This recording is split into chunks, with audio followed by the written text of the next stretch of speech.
based on our previous video, which dealt with two powers being multiplied together, when there are two that are multiplied together, the exponents can be added. We gotta get in here, added together, and a simplified power can be written. Right, so we can add our two together and we can write out a simplified power. Okay. Now, what happens when two powers are part of a division statement? And we're going to be trying to find the quotient. We can actually, in fact, put these together as well. Now, what does that mean? So let's solve for the following division statement. The following statement right here, 5 to the power 7 divided by 5 to the power 3, 5 to the power 7 is 78,125. So 78,125.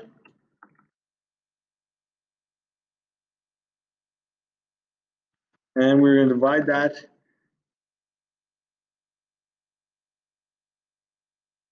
just quickly try to get this set up here.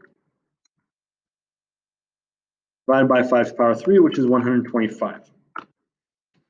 At 78,000 divided by 125 is going to give us 625. So our answer would be 625. Again, this is using operations the same way we use order of operations. We first solve for the powers, and then we change it into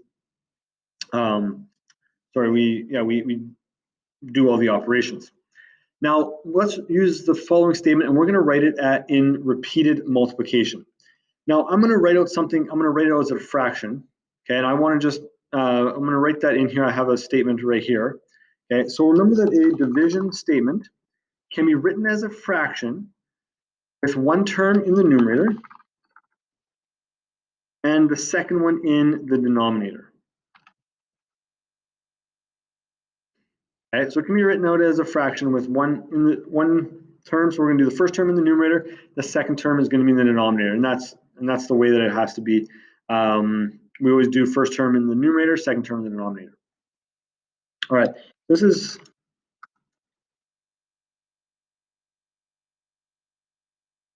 5 times. Oh no, I need to put brackets around here. Sorry, 5 times 5 times 5 times 5 times 5 times 5 times 5. And that's going to be over 5 times 3 times, or sorry, 5 times 5 times 5. Now, I need to put it into brackets so that I can actually make it into a statement. But this is what it would look like if we make it into a division statement using repeated multiplication. Okay, so this is using repeated multiplication. Now, we can, in this case here, we can cancel out certain things. So if we have a division statement that is a multiplication over a multiplication statement, and there are things that are the same, we can actually cancel that out. And so this is just something that we can do with math here. So you'll notice that there's a 5 on top and a 5 on the bottom. We can cancel those out. We can do that again. Not sure how that happened. We can cancel those ones out as well. And then we can cancel out the third one as well. Okay, so we can cancel out 3 of those. And what we're left with is just 4 5s. Okay, so what we're left with is just these 4 5s right here.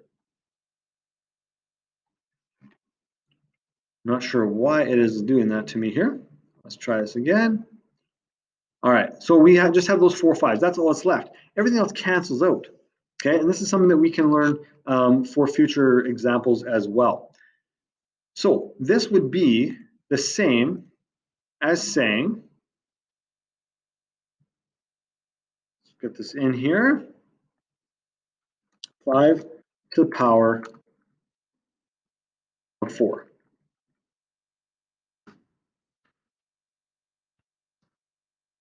Okay, so it's 5 to the power of 4. That would be our answer. Okay, there's our answer, 5 to the power of 4. We will have 4 5s.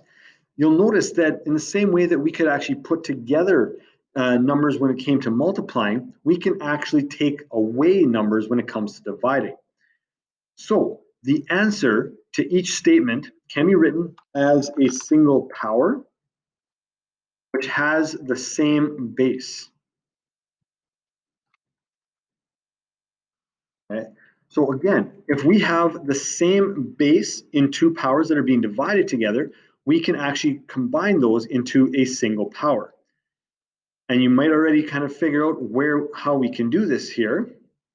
Okay, so the law, this is law number 2 now. When two powers with the same base are divided,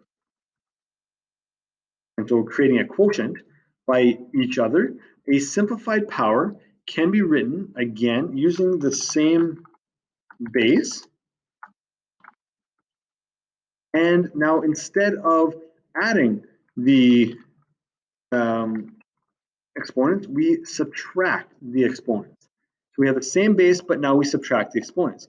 You'll notice 7 minus 3 is 4. We're actually the second one's being subtracted off of there.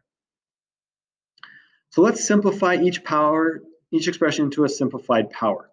The first one, again, I'm going to write out in full terms here. So I'm actually going to write it out as repeated multiplication. And so this is 3 times 3 times 3 times 3 times 3, not 6. There's 6 of them, divided by 3 times 3 times 3 times 3. And you'll notice now that 4 of them are going to cancel out. And so this is actually going to equal, and now again, if this is 6 minus 4, we think of it 6 minus 4, it's 3 to the power of 2. Okay, so it's 3 to the power of 2. Because we're subtracting our exponents. Here, when we did this, we were canceling these out. Okay, and we're just left with 2 on top, so it's just 3 to the power 2, or 3 squared.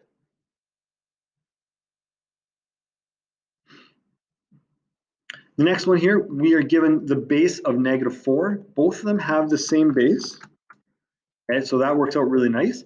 And we have 8 as the first one and 4 as the second one, meaning that we're going to do 8 minus 4. So this is going to be -4 to the power of 4. Okay. Last one that we have here, okay, a little bit different, throwing in that exponent 0. Okay, we have 7 cubed divided by 7 to the power 0. Remember, this is like 7 cubed divided by 1. Okay, anything divided by 1 just stays as itself. 3 minus 0 stays as 3. So this, in fact, is 7 to the power of 3. Okay, in this case, we have a power which is actually the same as the numerator because we're dividing by 1. Okay, and so that's important that we understand. We're dividing by 1, and so it in fact stays the same.